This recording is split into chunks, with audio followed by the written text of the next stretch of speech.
Those of us who participated in the Restoring Baltimore project faced the challenge of trying to balance our busy schedules with how we would get out into neighborhoods and find out what makes them what they are.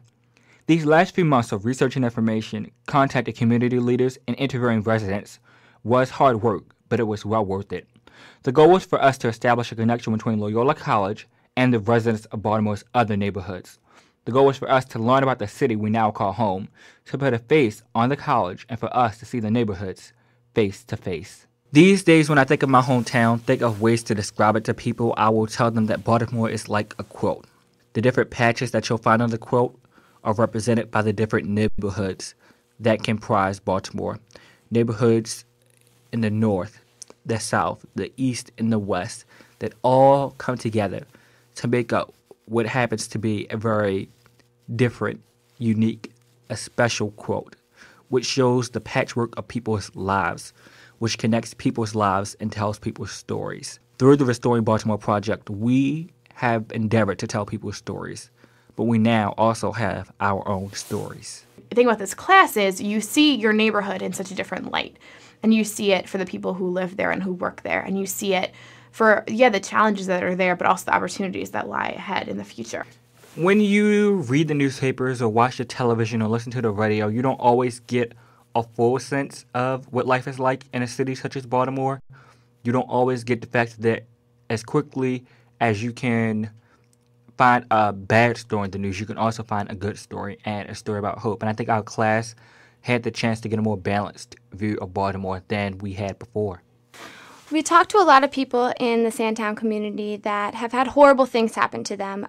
Either they were involved in gang violence or drug-related problems, and they've had a chance to come back to the community after jail or after consequences and really give back to the community. And these are the figureheads in the community that everybody turns to for inspiration, and they work hard for the youth and for the adults in the community, and they're the people who are really improving and revitalizing the streets of Sandtown.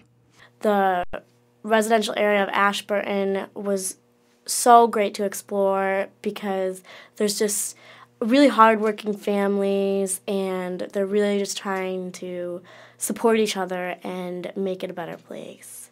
One of the most touching things we saw as we were doing our interviews was an abandoned house in Middle East Baltimore that had been turned into a community center where people could come together from the community. I don't think it can be overstated, the fact that sometimes you think you have so much knowledge about something, so much information about a certain place, and then once you're taken outside your comfort zone, it kind of lets you know that you probably didn't know as much as you think. And I think that's the feeling that many of us got in doing the project. I think most people who participated in this class would say that what they learned from this project is that there's more to Baltimore than York Road and the Inner Harbor. There's more to the people, there's more to the places, and there's more to see. Laurelville was a quaint little neighborhood that you would drive through and probably not even know that you're driving through. It's along the Hartford Road corridor, and its main center is the Safeway, where there's also the Red Canoe and the Chameleon Cafe, which are two staples in Baltimore now, which you wouldn't even know is in Laurelville if you weren't looking for it. Gobins is such a great neighborhood because it's so diverse. It's diverse economically. It's diverse in terms of ethnicity. It's diverse in terms of religious backgrounds. I mean, just on the York Road corridor, in itself, there are 6 different churches, Lutheran churches or Catholic churches. It's just such a great neighborhood because of its diversity. And it also has a lot of history behind it. Gobins was once a land of summer estates, and it was for the wealthy people in the Baltimore area. Whereas now it's a lot more, densely populated. There are also a lot more low-income families in the area.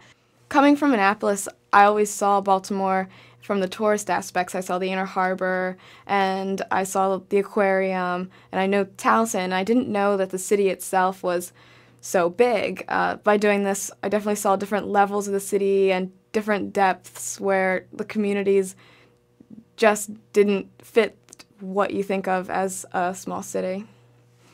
Coming from New Jersey, when people say, I'm going to the city or I'm going downtown in the city, I immediately think New York. But after talking to the Baltimoreans here, I can kind of see why they think this is the city. after hearing their stories of how great it used to be for them, how they used to have fun here and all the great things that used to go on here, I can understand why they are fighting so hard to get that back for their own children. I love how Baltimore can have so many different neighborhoods and different types of neighborhoods and different kinds of people and still be one city.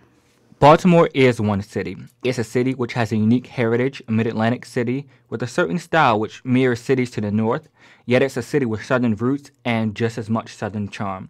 Baltimore does what a lot of other cities look to do, and that is it brings together a diverse group of people. It is, after all, the city that brought us all together this day.